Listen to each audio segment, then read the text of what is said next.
tardes, bienvenidas y bienvenidos a un nuevo episodio de Presencia Cultural. Aquí estoy feliz de estar con ustedes en este verano que dicen que ya está terminando, entrando a un otoño bastante caluroso. Bueno, seguimos aquí entregándoles lo mejor y lo más variado de la oferta cultural local. Hoy tenemos un programa súper bonito. Tenemos una entrevista a la ilustradora, a la gran artista Isa Watanabe, quien acaba de ganar un premio muy importante, el premio Bologna Ragazzi a Mejor Libro de Ficción 2024, con un libro preciosísimo. Se llama Kintsugi. Hemos conversado largo y tendido con ella sobre este trabajo, sobre el premio, que es uno de los más importantes en el ámbito de la literatura infantil. En El Placer de los Ojos, Raúl Cachay nos habla de los estrenos del streaming, como por ejemplo Tótem de Lila Avilés y de la cartelera con películas como El Hombre de los Sueños. A propósito de ello, hacemos también un recorrido por las películas protagonizadas por Nicolas Cage. Bifurcación Imaginaria, una exposición de Elie Bedon que reúne una serie de dibujos atravesados por un curioso personaje que parece sacado del imaginario cultural japonés, y ella se presenta en la Galería Forum de Miraflores. La cianotipia es el arte del revelado monocromático experimental. Y la artista Lorena Rada nos va a contar los secretos de este arte en una nota que nos va a dar detalles del proceso químico y un hermoso resultado visual. Con eso les damos la bienvenida a nuestro programa de hoy. Quédese aquí con nosotros en Presencia Cultural.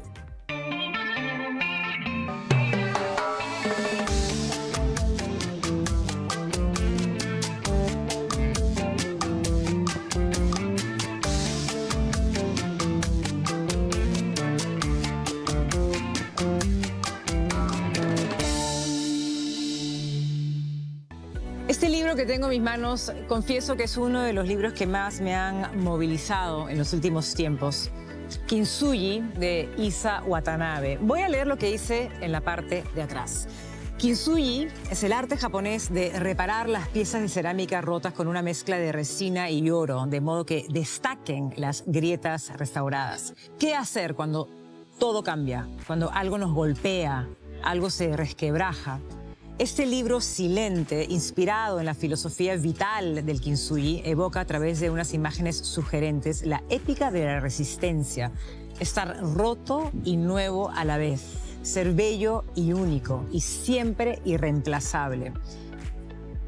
Lo dejaría ahí. Debo agregar que este libro ha ganado el más importante premio internacional de literatura infantil, el Bologna Ragazzi. He conversado con Isa, ha sido una linda conversación que nos cuenta el origen de este precioso libro que realmente lo recomiendo. Tiene unos dibujos que van a ver en esta siguiente nota.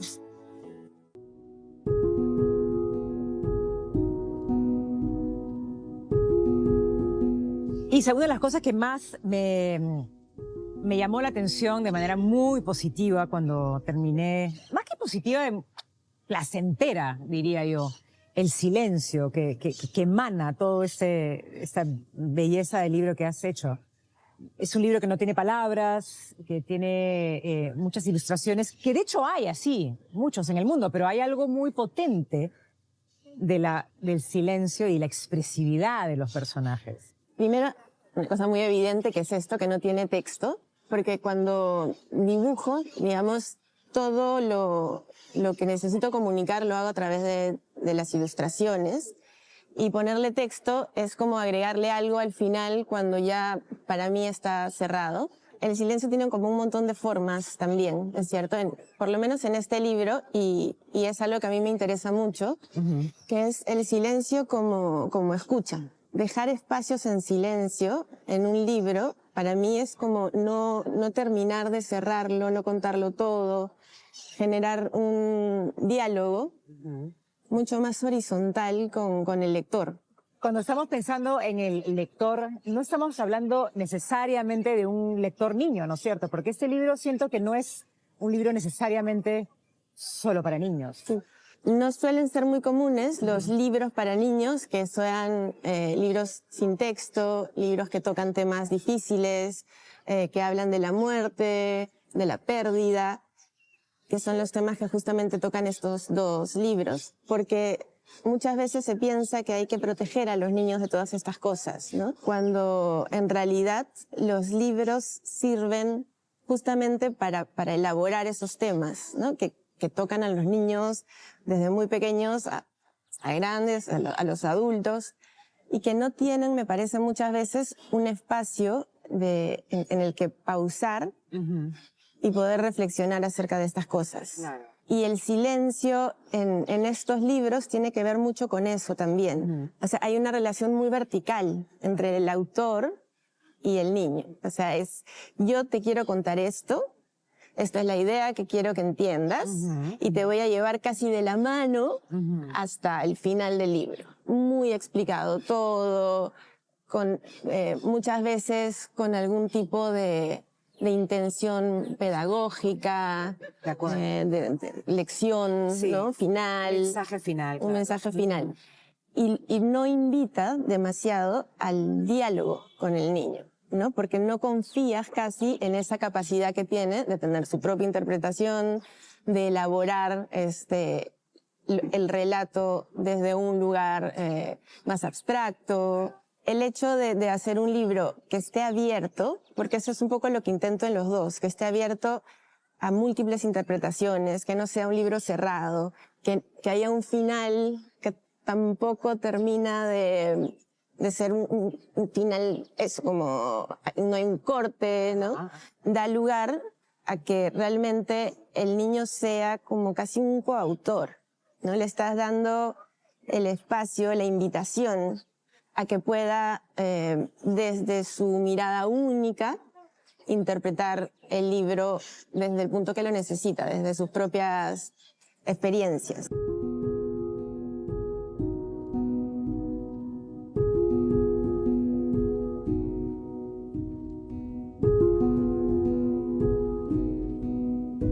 Justamente por esta importancia que me parece que tiene el silencio como escucha del otro, yo nunca cuento el cuento, porque es mi interpretación, ¿no es cierto? Pero es una interpretación, o sea, el autor cuando escribe algo o produce algo, no siempre sabe del todo en lo que está sucediendo, o sea, no es tu lectura única de lo que pasa. Hay un momento en que tú confías también en la interpretación del otro que va a ser muy distinta. Y entonces es confiar también en la individualidad de cada uno, en que cada uno tiene una mirada diferente, que hay múltiples miradas de las cosas. Claro, claro.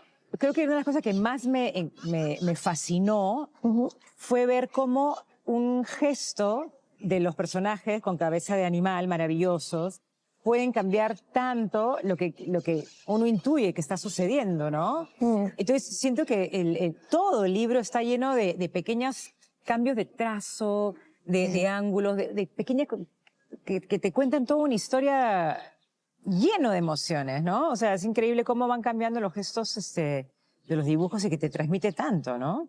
Y sin embargo, si ves, no cambia demasiado el cuerpo, el ojo se mantiene casi siempre fijo. Sí. ¿Y me puedes contar un poco cómo llegas a eso? Mi proceso a la hora de embarcarme en un proyecto, los dos últimos los he desarrollado como proyectos muy personales, con bastante tiempo, con tranquilidad. Y los dos han partido de un lugar como muy intuitivo, intentando encontrar la forma de comunicar algo que muchas veces está ahí y da vueltas, ¿no? Claro. No han nacido, en ninguno de los dos casos, con una intención de hacer un libro sobre Migrantes. migración. Un libro sobre pérdida. Exacto. Okay. Yo uso mucho el dibujo para yo misma procesar cosas. O sea, no es un libro que está hecho pensando en que el niño no sé qué. Es un proceso distinto. Por ejemplo, Kintsugi, no sé, la primera idea parte hace casi 17 años. Ah, ya, mucho tiempo atrás. Sí. Ok. O sea, no la elaboración de esto, No, por sino que hay supuesto, sucede algo. Yo estaba viviendo en Mallorca y mi papá se muere. Yo no puedo viajar a Lima y un tiempo después recibo una caja con cosas que me mandan, que son todas las cosas que él había ido guardando, que yo le hacía desde que era chiquita. Ah, qué lindo. Entonces, Qué lindo. habían desde objetos hasta muchos dibujos, cosas con las que jugábamos, ¿no? Y cada foto, por ejemplo, tenía escrito con su letra atrás, Isa, 3 años.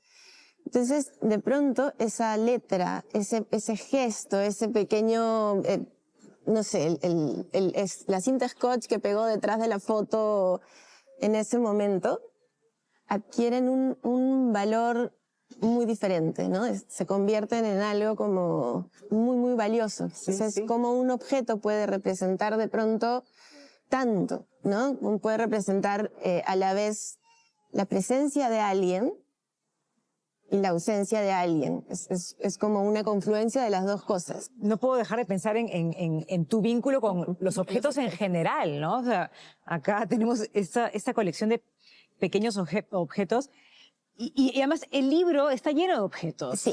Entonces hay algo de tu fascinación por los objetos que me encantaría que me cuentes de dónde es, de dónde sale, qué hay por ahí. No lo tengo tan claro. Ajá. Yo creo que, me imagino que viene un poco de este jugar cuando uno es niño. Claro. Que en nuestra época era eso y poco más porque no había... Sí, no había lo que tenemos ahora. Exacto. Lo que nos tiene enfermos ahora. Como recuerdo muy claramente los juegos de niña con juguetitos pequeños. Ajá. Y los libros que leíamos de noche. Y recuerdo que esa era una forma, el leernos de noche o mirar estos cuentos, de escaparnos un poquito de la realidad que estábamos viviendo alrededor, que tenía que ver con sendero, con el miedo, ¿no? A las cosas. Entonces era un refugio. Siempre coleccionado cosas muy pequeñitas, me gusta mucho, tengo miles. Mi manera de trabajar es parecida, porque lo que hago es construir como dibujos sobre los objetos, pero como si fuera cada uno un objeto en sí. Entonces, yo no hago un dibujo directamente en un papel. No es un plano general lleno de dibujos, sino cada objeto está aislado y ahí los vas juntando. Y es como un juego, porque al final tienes un montón de piecitas, como cuando juegas, que vas armando y desde un lugar como eso que contaba, como muy intuitivo. Entonces, yo a veces no sé ni siquiera qué cosa quiero decir en ese momento. Yo nunca hago guiones, bocetos, no tengo la historia de comienzo a fin. Sí. Todo lo contrario. Entonces van surgiendo imágenes, voy jugando con estos elementos, que son juegos infinitos, a veces tengo que ponerme así un ya, hasta acá, hasta ¿no? aquí llego. Y se va armando desde ahí. Entonces hay una parte como muy lúdica y otra parte de ir construyendo desde esto, desde lo inconsciente, desde lo intuitivo, desde la emoción. Tiene que ver, creo que con eso, con que sale desde un lugar muy emocional y no necesita mucho aspaviento, ¿no? Que tiene que ver también con toda esta parte japonesa heredada de mi papá, este lado como más, como el movimiento mínimo, el quedarte con lo necesario. Las pocas palabras. Las pocas palabras. Las que están haciendo los sufrir ahorita en esta entrevista. Estás hablando por primera vez frente a una cámara y dices que estás nerviosa, pero no se nota nada. Sufro. No se nota nada. Por eso yo me comunico a través de las imágenes, lo de las palabras ya me cuesta más. Y hablando del arte japonés y hablando obviamente de lo que has heredado también de tu padre y bueno, también de tu madre, pero volviendo al tema del libro, ¿no? El kintsugi es un arte japonés. ¿Eliges el título después de armar el libro? Hago el libro, bueno, conté un poco que esta idea, ¿no? que surge cuando pasa esto en Mallorca, comienza a dar vueltas. Entonces, el hecho del equilibrio, de lo cotidiano que se rompe, el valor de los objetos en cuanto a que representan la ausencia y la presencia. Y muchos años después sucedió en mi vida un tema muy duro. Y a partir de ahí, todas esas ideas de pronto empiezan a aterrizar. No muy claras, porque el libro lo que intenta, y ese es un poco el proceso con el que con el que trabajo moviendo estas figuras, es tratar de entender qué cosa está pasando. Claro, es yo misma tratar de elaborar las cosas, de reconstruir un poco todo esto que se había roto en 1000 pedazos en mi vida en ese momento. Y a través de este juego es tratar de darle sentido, ¿no?, a algo que de pronto no tiene, o sea, nada tiene sentido. Nada.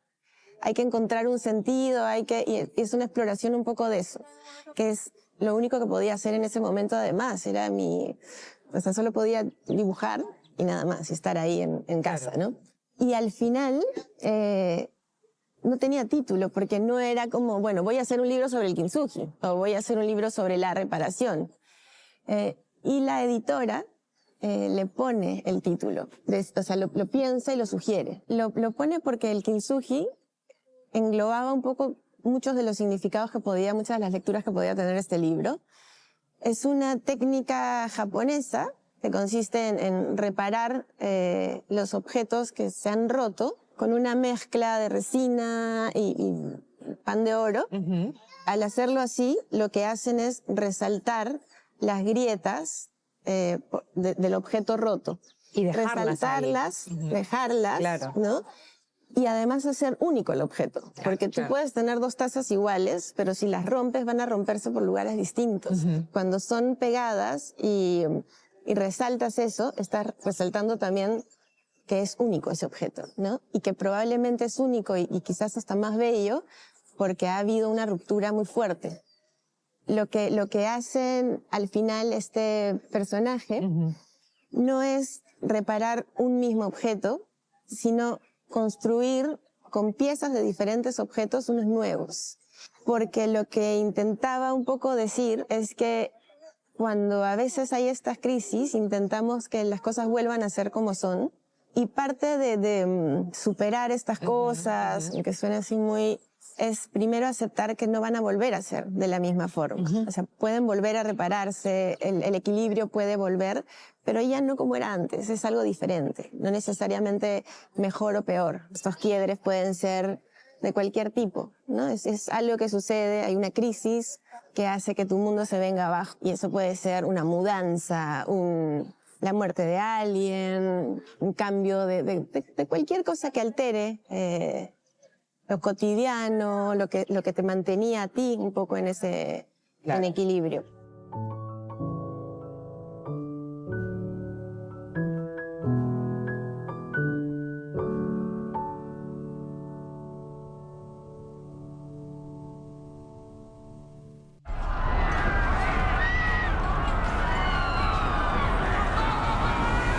En los próximos días, el estreno comercial más interesante, en mi opinión, es la película del director noruego Kristoffer Borgli, Dream Scenario, que ha sido traducida como El hombre de los sueños, que trae de vuelta a nuestra cartelera a uno de los actores más idiosincrásicos, histriónicos, excesivos y también prolíficos del Hollywood contemporáneo, que es Nicolas Cage. Does the zebra look the way it does? So embarrassing. Hey, focus. Is this how it went? No, it's different now. Oh, you've been on my mind recently. Yeah? Because you keep popping up in my dreams. You don't do anything, you're just there. So, this specific person, the remarkable nobody, I'm also gonna have that experience. Do you have a picture?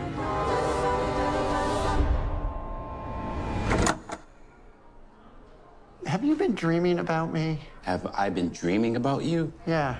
En esta película, que además es una nueva producción de A24, que es la productora independiente del momento, y que cuenta también entre sus productores con Ari Aster, director de películas ya de culto como Hereditary y la reciente Bo tiene miedo o Boys Afraid. Esta película precisamente guarda algunas similitudes y algunos parecidos con Boys Afraid, porque es una comedia con tintes fantásticos, con tintes surrealistas, que recuerda también a películas como Quiere ser John Malkovich. Excuse me, sir, exactly what type of service does this company provide? You get to be John Malkovich for 15 minutes. 200 clams. I see. De Spike Jonze o la misma Adaptation o El ladrón de orquídeas, que también fue protagonizada en su momento por Nicolas Cage, o incluso la reciente Palm Springs, que es una comedia que recomiendo mucho, que pasó por la cartelera y por el streaming hace algunos meses. Everything that we are doing is meaningless. I hope it's not all meaningless. At least you have each other. Nothing worse than going through this shit alone.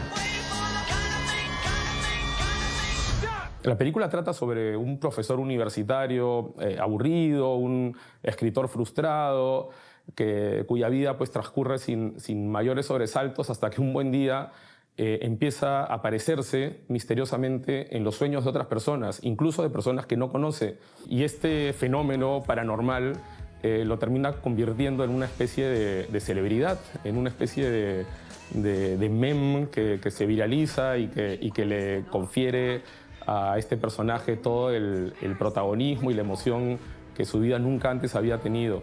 Este estreno, que además, hay que decir, le valió a Nicolas Cage una nominación al Globo de Oro, creo que puede enmarcarse en una especie de renacimiento artístico que viene experimentando la carrera del actor en los últimos años. Porque por un lado, como dije hace un rato, es un actor quizás demasiado prolífico, ha protagonizado más de 100 películas, basta con que uno ponga su nombre en las plataformas, en los buscadores de las plataformas de streaming para darse cuenta de lo increíblemente larga y extensa que es su filmografía. Y evidentemente en esa filmografía tan extensa hay muchísimos bodrios, ¿no? No solamente, también hay películas clásicas como Living Las Vegas, Face Off, I will become him. el gran clásico de acción del maestro John Woo.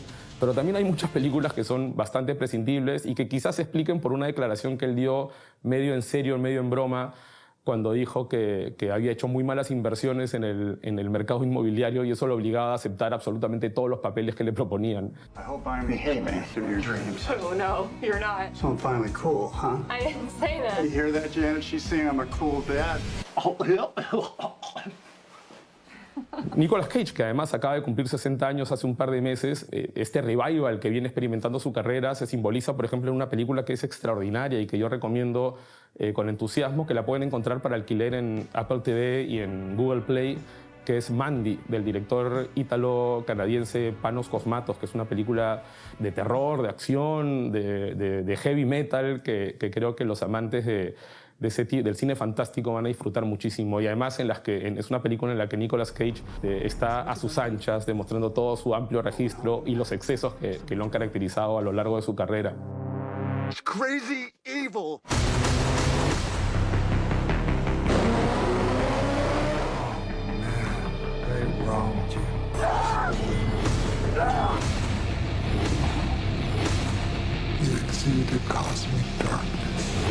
En otras plataformas, como dije, hay muchísimas películas de Nicolas Cage disponibles, algunas de estas recientes e interesantes como El mundo maravilloso de Willy o El peso descomunal de un gran talento.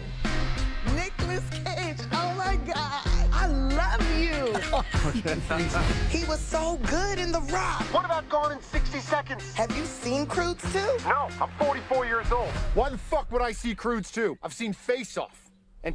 Pero ambas están en Amazon Prime y son también películas representativas de esta etapa tardía de la carrera de Nicolas Cage. Lamentablemente, dos cintas que a mí me gustan mucho, que son protagonizadas con Nicolas Cage, que son Color Out of Space y Pig o Cerdo, por el momento no se encuentran disponibles en ninguna plataforma, pero recomiendo estar pendientes por si en algún momento llegan a ingresar al catálogo del streaming o, en todo caso, son programadas en ciclos o en algún centro cultural. I ever served. You live your life for them, and they don't even see you. You don't even see yourself.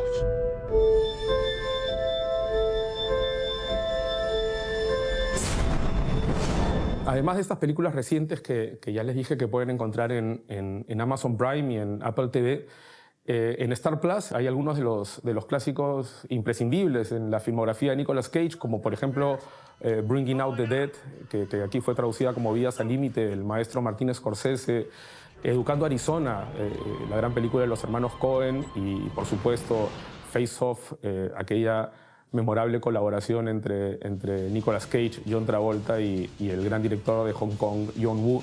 Como les dije, Dream Scenario es quizás el gran estreno de la semana en nuestra cartelera, la primera película para el mercado norteamericano del director noruego Christopher Borgli, que ha sido traducida como El hombre de los sueños. No se la pierdan porque es una comedia divertida, desopilante y que además los va a hacer pensar.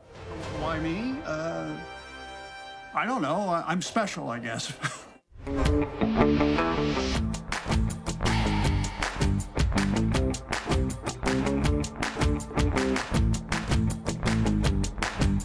Estamos en el establecimiento cultural Ciudad Librera, aquí en el corazón de Pueblo Libre, en plena Plaza Bolívar, que es un local que además no solo funciona como librería, sino también como café. Se realizan actividades culturales permanentemente. De hecho, en este mes, a propósito del Mes de la Mujer, se ha programado un ciclo de películas dirigidas por mujeres y donde también pueden encontrar libros de cine, como 40 películas que nunca verás del español José Zamora, que precisamente trata sobre eso, sobre proyectos cinematográficos que quedaron truncos o que finalmente pudieron estrenarse, lo hicieron con cambios radicales con respecto al proyecto original. Este libro de José Zamora, así como muchísimas otras publicaciones de poesía, ensayo, libros para niños, en fin. Taller de Cianotipia es el proyecto de la artista Lorena Rada. Lorena explora este arte de revelado fotográfico que es experimental. En un mundo digital donde todas las fotos se guardan en la memoria de un celular o de cualquier otro aparato electrónico, Lorena Rada nos invita a disfrutar de esa labor que es casi artesanal, de transferir las imágenes en un soporte que puede ser el papel o la tela.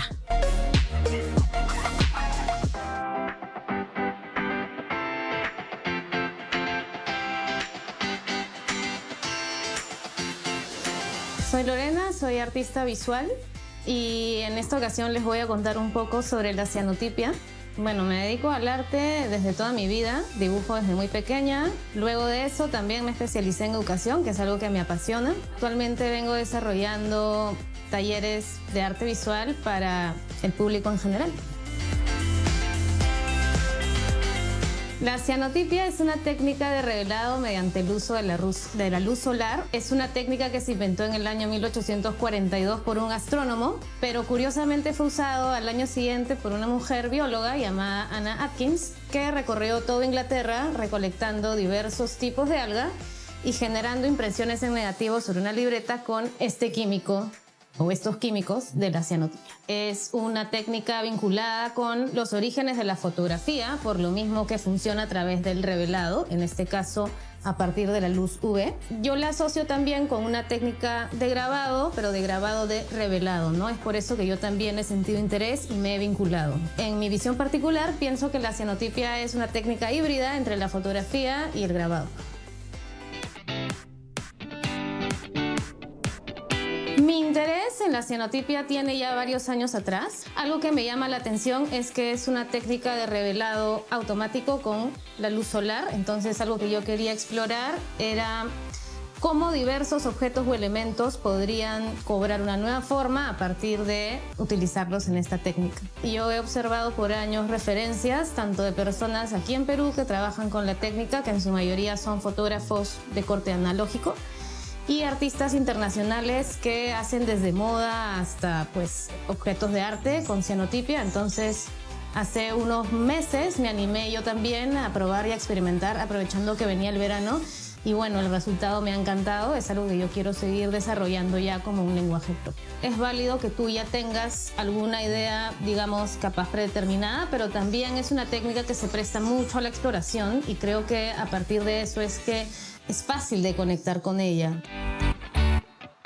El primer paso es conseguir las soluciones. La primera solución o parte A es el citrato de hierro número 3 y la segunda parte o parte B es el ferricianuro de potasio.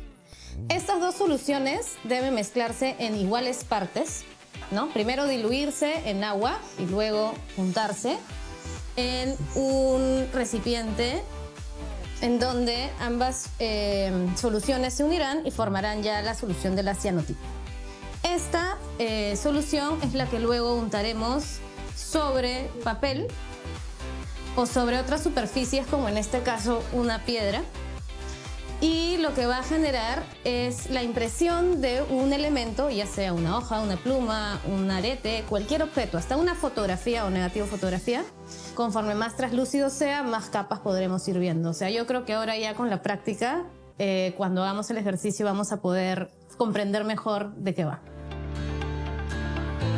La experiencia que este taller deja o busca dejar en las personas que lo toman es el hecho de poder conectar con el lado creativo que cada uno tiene y que muchas veces lo bloqueamos por pensar que es difícil o poco accesible. Yo siento que la cianotipia es una técnica muy amable para entrar en contacto por primera vez con ese lado creativo. Bueno, en abril voy a continuar con este taller en tanto la luz solar nos lo permita, y también voy a dictar un taller de grabado que se llama Laboratorio de Grabado Experimental, en donde a partir de 4 técnicas bastante amables vamos a poder nuevamente conectar con la creatividad a través de proyectos personales que se trabajen desde esa técnica. Lo que he aprendido a través del uso de esta técnica es que el ensayo-error puede dejar muchas sorpresas, que la creatividad está conectada en tanto nosotros también querramos permitirnos explorarla, y que en realidad no existe un límite en cuanto a crear o en cuanto al arte, ¿no? Uno siempre puede explorar posibilidades que lo van encontrando y te van conectando con distintos discursos o momentos de tu vida.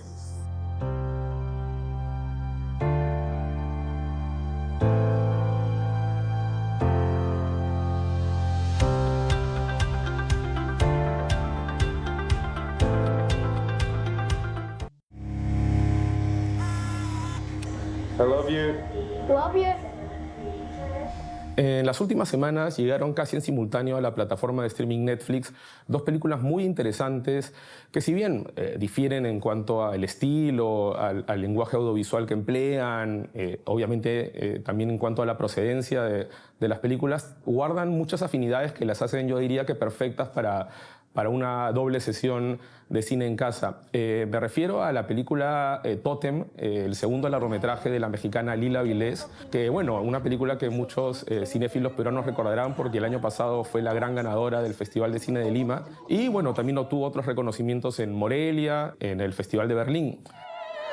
En este cumpleaños tan especial, Tona, estamos aquí en el mismo lugar, pero en otro lugar. Y el otro film que llegó hace muy poco a Netflix y que quiero recomendar es After Sun, de la escocesa Charlotte Wells. Esta es su ópera prima, protagonizada además por uno de los actores del momento en Hollywood, que es el irlandés Paul Mescal. Think you'll ever move back to Scotland? No. Why? There's this feeling once you leave where you're from that you don't totally belong there again. Ambas películas, yo decía que guardan similitudes porque básicamente tratan sobre la historia de 2 niñas, una niña de 7 años en el caso de Tótem y de 11 en el caso de After Sun, y la relación que mantienen con sus padres ausentes, uno por causa de una enfermedad que lo tiene al borde de la muerte, y el otro por ser un padre ausente, un padre joven que aún está conciliando la idea de la paternidad y que no vive con esta niña y que por lo tanto realizan un viaje de vacaciones a Turquía para de alguna manera reencontrarse y establecer un vínculo más profundo. Ambas películas tienen un tono, yo diría, melancólico, poético. Terminan siendo bastante devastadoras porque transmiten esta sensación de extrañeza, de capítulo cerrado que tienen las despedidas, ¿no? En Tótem es evidente que las acciones se desarrollan en este cumpleaños del padre de la niña que está al borde de la muerte y reúne a todos sus amigos, se reúnen los familiares para celebrarlo y al mismo tiempo despedirse de él. Y en todo ese trance, la niña mira pues con extrañeza desde su punto de vista cómo se desenvuelve su vida familiar y cómo también su familia se va desintegrando de a pocos.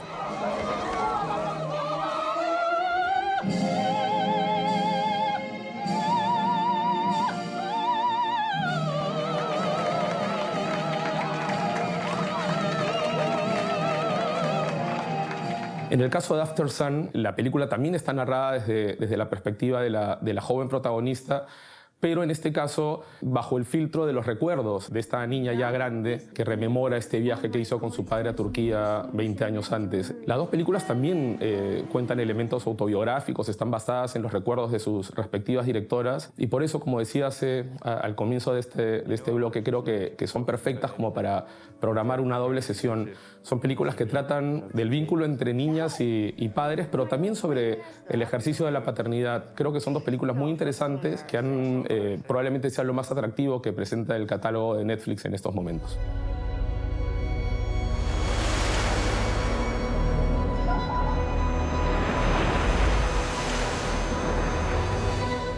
Wish we could have stayed for longer. Me too.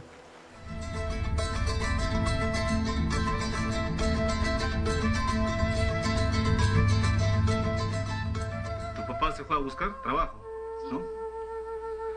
Cuando uno va a la ciudad, no es igual pues que acá. Y ustedes, que todavía muy pocos conocen las grandes ciudades, cuando lleguen allá van a ver que es diferente. La película Gregorio del grupo Chasqui, dirigida por el tridente Legazpi, Kaspar, Espinosa, es probablemente el gran referente de la cinematografía nacional de los años 80. Es una de las películas más populares, más reconocidas de nuestro cine y es una gran noticia que haya experimentado un proceso de remasterización y de restauración a cargo de Guarango Cine y Video y que ahora haya vuelto a nuestras salas y que toda una generación de nuevos cinéfilos y cinemeros y espectadores puedan disfrutar de esta maravillosa historia, maravillosa y dura al mismo tiempo. Una película que contaba con mucha crudeza y también con mucha humanidad el proceso que vivía tanta gente en la década del 80 que se vio forzada a dejar sus hogares en el campo para tentar suerte en la ciudad. Sobre todo lo que eso representaba, lo que la migración representaba para los niños que dejaban sus pueblos originarios para enfrentarse a la vida violenta y a los desafíos que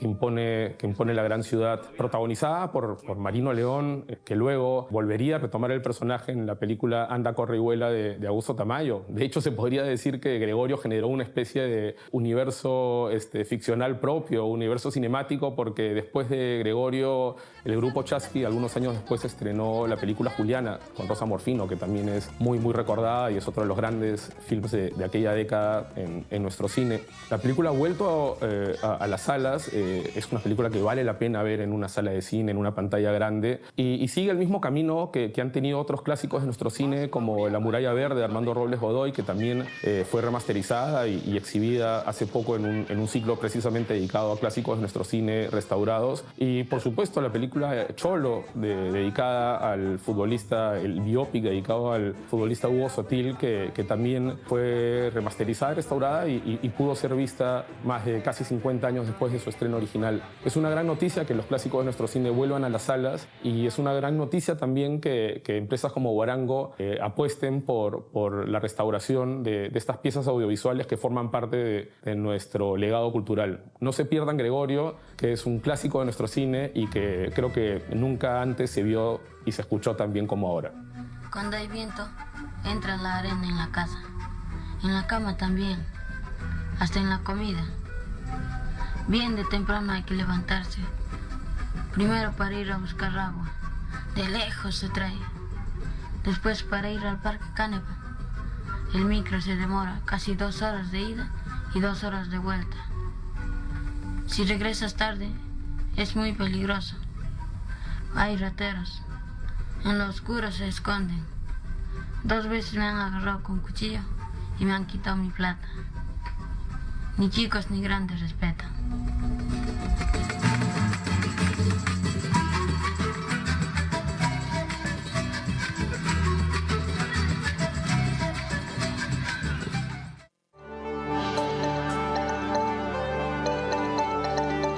Otro libro muy interesante vinculado al cine es El último sueño de Pedro Almodóvar, donde el gran director español, guionista, productor, se revela también como un escritor extraordinario. Son 12 relatos autobiográficos en los que, como decía, Almodóvar demuestra que no solo es un estupendo realizador, sino también un escritor con una excelente pluma.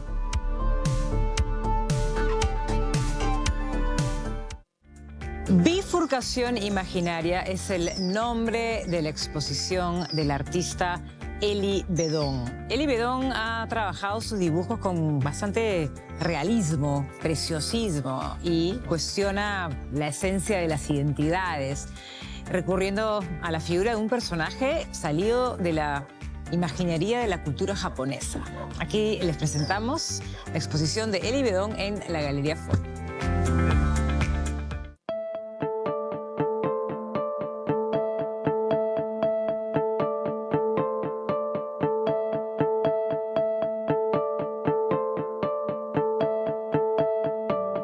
Bueno, bifurcación imaginaria, el título surge de esta idea de apertura. Puede ser de una idea, puede ser de distintas cosas, ¿no? Bueno, esa muestra surge de un personaje que creé en el 2017. Lo que me atrajo de la idea era travestirlo y estar en una casona en la que el personaje viajara a través de estos espacios en ruina, abandonados. La idea es un poco jugar con la máscara, con esas esquinas que luego se abren, jugar con la idea de que no hay una sola verdad, y esa perspectiva me parece interesante. En un inicio, la idea fue hablar de identidad. Y creo que sigue estando ahí el tema. Sin embargo, ha ido como mutando un poco la idea. Se sigue hablando del personaje, este alter ego disfrazado de geisha, que ya de por sí tiene connotaciones culturales, ¿no? La idea de que la geisha está hecha para entretener al hombre, travestir a un chico de geisha me pareció interesante. Y como te digo, pasó el tiempo, y al pasar el tiempo, me gustó más fue todo lo que surgía alrededor del personaje. ¿Qué pasa? Estos espacios se convirtieron para mí dentro de la exposición en ritmos, en silencios, en lugares de contemplación.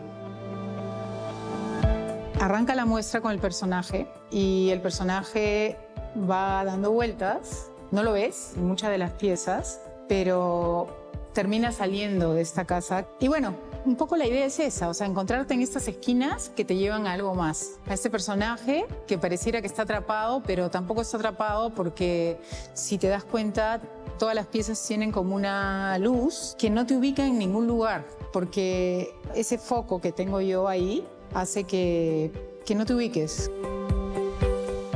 El personaje tiene partes pintadas muy figurativamente y las otras son totalmente abstractas. Y ahí hay una metáfora de lo que dice la muestra, ¿no? Me interesa lo que sucede en el límite, en el borde, en la línea, ¿no? Entre lo real y lo no real, lo que es verdad y lo que no es verdad.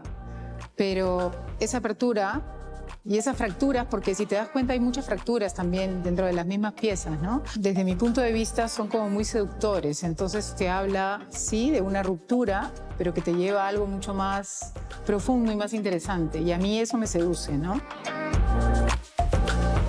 La muestra se conforma por 7 piezas grandes, de gran formato, y algunas piezas chicas. No todas están ubicadas al mismo nivel.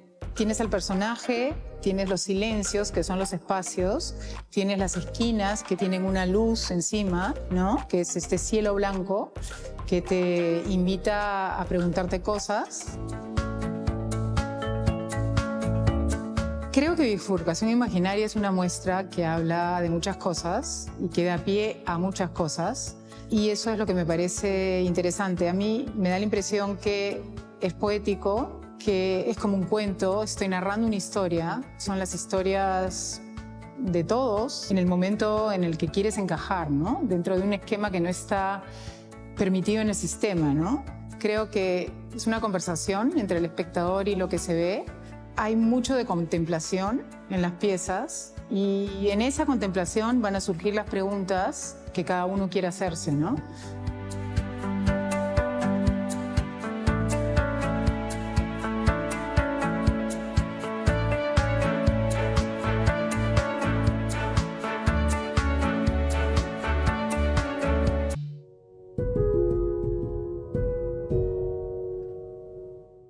El libro no tiene palabras, sin embargo, hacia el final está el poema de Emily Dickinson, sí, que habla sobre la esperanza. Habla sobre la esperanza. El libro, digamos, podría terminar acá. Hubo un momento en que desde la editorial me plantean, oye, pero de repente es demasiado triste, claro, se reconstruyen los objetos de otra manera, ¿no? Florece algo, pero quizás debería volver el pajarito rojo. Para mí no tenía sentido que volviera, justamente de lo que estoy como hablando es de aquello que no vuelve a ser igual. ¿No?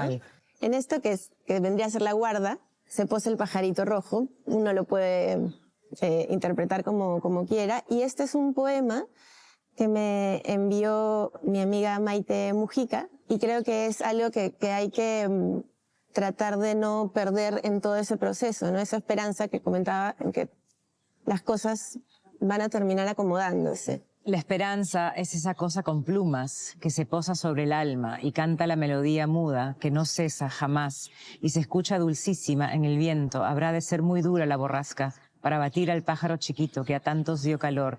La escuché en la tierra gélida y en el más extraño mar. Aún así, nunca en un apuro. Pidió una amiga de mí. Emily Dickinson. Precioso. Precioso. Precioso. Yo quería preguntarte sobre el premio. Te dan ese premio que para ti es muy importante. Entiendo que es un premio de gran relevancia en la literatura infantil en el mundo. ¿Qué fue lo que te comunicaron? O sea, los editores son los que mandan los libros. Okay.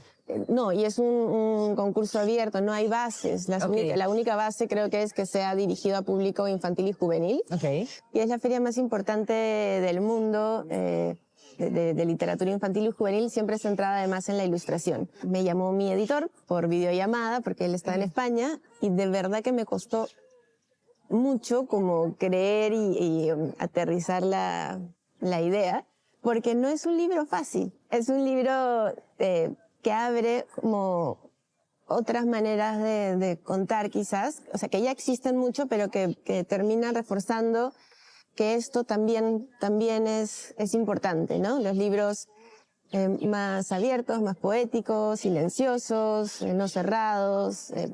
Y de temas complejos. Profundos. Y me voy el 8 de abril a recibir el premio. Lo máximo. Ya. Lo máximo. Te felicito inmensamente. A mí me ha sacado más de una lagrimita. Sí. Gracias.